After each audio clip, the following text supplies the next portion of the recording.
2022, año de la revolución cultural para la despatriarcalización, por una vida libre de violencia contra las mujeres. ¿Cómo están mis queridos estudiantes? Nuevamente estoy con ustedes, el profesor Alexander Condoricali, para esta vez desarrollar un tema muy interesante de nuestra historia. El tema titula El desarrollo del proceso histórico en Europa.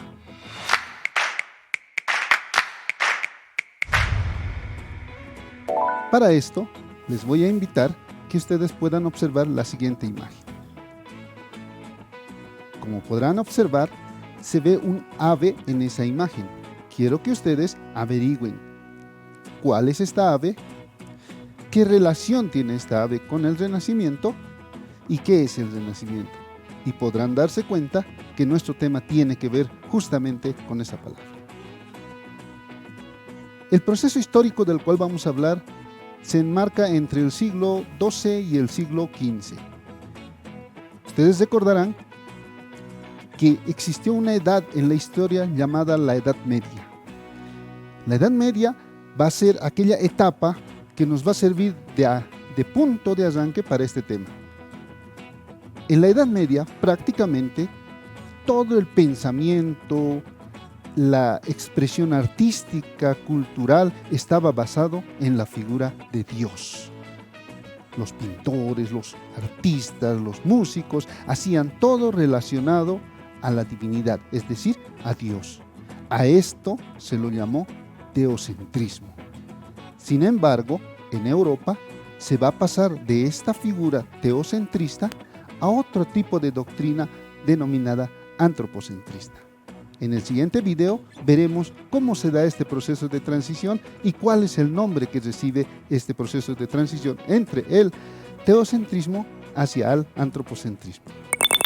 Antes de hablar del proceso de transición del teocentrismo al antropocentrismo en Europa, es importante mencionar de dónde provienen estas dos palabras. El teocentrismo proviene de tres voces griegas: teos, que significa Dios; ketron, que significa centro; e ismo, que significa doctrina. Por lo tanto, el teocentrismo es la doctrina donde Dios es el centro de atención. Por otro lado, el antropocentrismo proviene también de tres voces griegas: anthropos, que significa persona; ketron, que significa centro; e ismo, que significa doctrina. Por lo tanto, el antropocentrismo es la doctrina donde la persona, el ser humano, es el centro de atención. Ahora bien, ese proceso de cambio de mentalidad de un teocentrismo a un antropocentrismo dado en Europa se va a llamar Renacimiento. El Renacimiento va a surgir en la ciudad de Florencia, Italia, a finales del siglo XIV. El Renacimiento no va a ser otra cosa que el cambio de mentalidad de la sociedad europea, buscando figuras más humanas para sus expresiones artísticas. Esto va a permitir el uso del raciocinio y además el desarrollo de las artes, la ciencia y la cultura. Es importante también mencionar las características que tenían estas doctrinas. El teocentrismo presentaba las siguientes características: Dios es el centro del universo. Dios es el responsable de nuestro destino. La fe tiene supremacía sobre la razón. Y la religión es la herramienta de control político y social.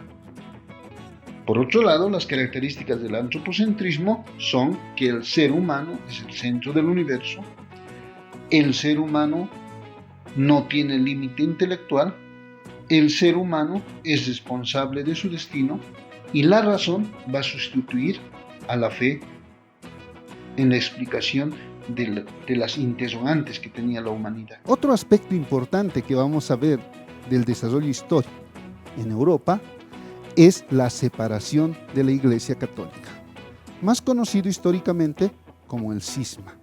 El cisma quiere decir la separación o disgregación de una comunidad o de un grupo.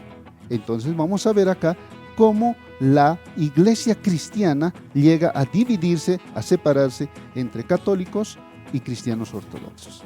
El siguiente video nos mostrará cómo ocurre esto.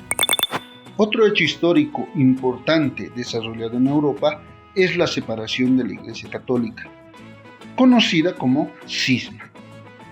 El cisma se desarrolló a partir del año 1054, cuando la máxima autoridad católica, es decir, el Papa, va a romper relaciones con la máxima autoridad de la Iglesia Ortodoxa, es decir, el patriarca.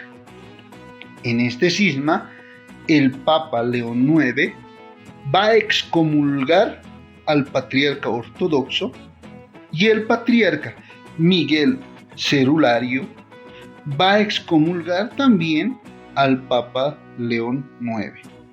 De tal forma que las relaciones entre estos dos sectores religiosos va a ser irreconciliable. Por tanto, la sociedad cristiana, es decir, los cristianos, el año 1054, van a estar centrados en dos grupos. Los católicos, instalados en la parte occidental de Europa, quienes van a ser fieles a la autoridad del Papa que se encontraba en Roma.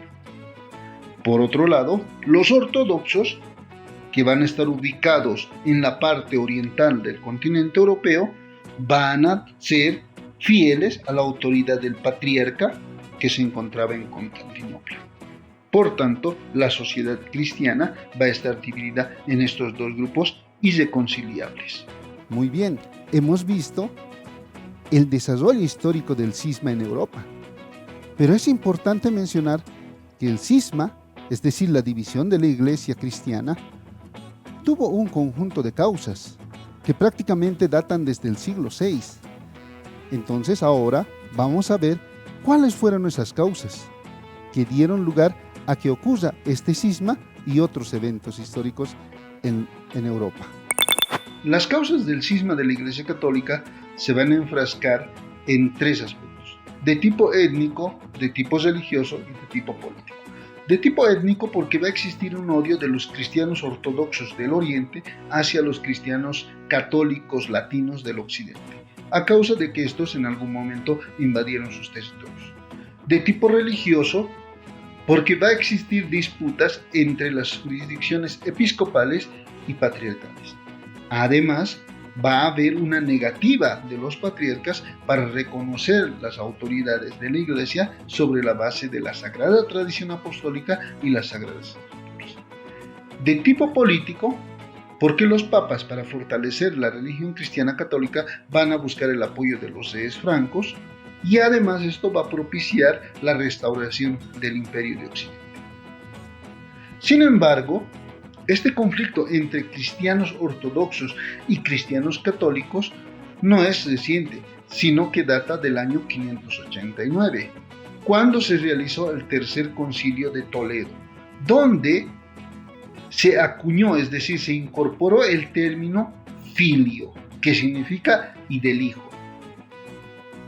Da el caso que los cristianos de la Iglesia Católica tienen el pensamiento de que el Espíritu Santo proviene del Padre y del Hijo, mientras que para la Iglesia Ortodoxa el Espíritu Santo proviene solo del Padre y no así del Hijo.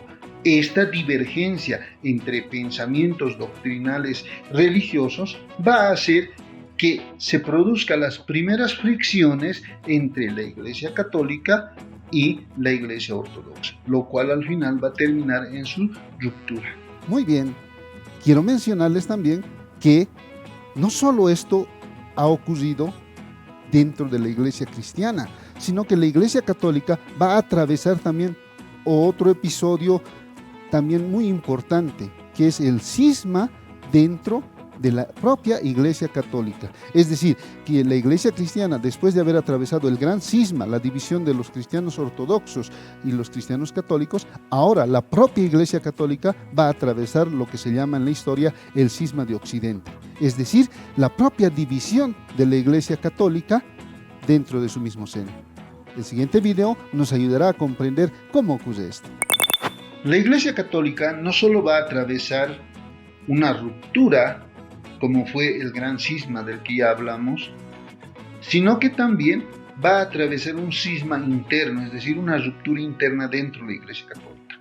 Esto se va a desarrollar entre el año 1378 y 1417, donde las autoridades de la Iglesia Católica se van a disputar, es decir, se van a pelear por llegar a ser la autoridad pontificia. Esto va a dar lugar a que en Europa exista varios papas simultáneamente. Además, va a conducir a que en un futuro se desarrolle la Reforma Protestante de Martín Lutero. También la Iglesia Católica va a desarrollar otro hecho histórico importante, como es el Concilio de Trento. El Concilio de Trento es aquella reunión de las altas autoridades de la Iglesia Católica que se va a desarrollar entre el año 1545 y 1563. Va a tener lugar en la ciudad de Trento, Italia. Esta reunión o este concilio va a ser simplemente una respuesta a aquel movimiento reformista de Martín Lutero. El objetivo de esta reunión va a ser definir la doctrina católica y disciplinar a los miembros de la Iglesia. En ese sentido, se va a definir la doctrina de la Sagrada Escritura, la doctrina de la tradición, de los sacramentos, el celibato, la autoridad papal, entre otros. Asimismo, se van a establecer nuevas dogmas litúrgicas y éticas, como ser la presencia de Cristo en la Eucaristía, la justificación por la fe y las obras, la conservación de los 7 sacramentos, la conservación de las indulgencias y la veneración a la Virgen María y los santos. Muy bien, espero que hayan comprendido este tema, que es muy interesante y que nos transporta en la historia. Ahora les pediré que puedan ustedes analizar y valorar los aspectos positivos de esas dos doctrinas que hemos mencionado, es decir, el teocentrismo y el antropocentrismo, y puedan ustedes en su cuaderno elaborar una nota donde puedan colocar los aspectos positivos de cada una de estas. Ahora bien, también les pediré que en su cuaderno puedan investigar sobre las determinaciones del Concilio de Trento, que es otro evento histórico que se desarrolla en este proceso histórico de Europa. Con esta actividad hemos terminado nuestra clase y nos vemos la siguiente. Hasta luego, chicos. 2022, año de la revolución cultural para la despatriarcalización, por una vida libre de violencia contra las mujeres.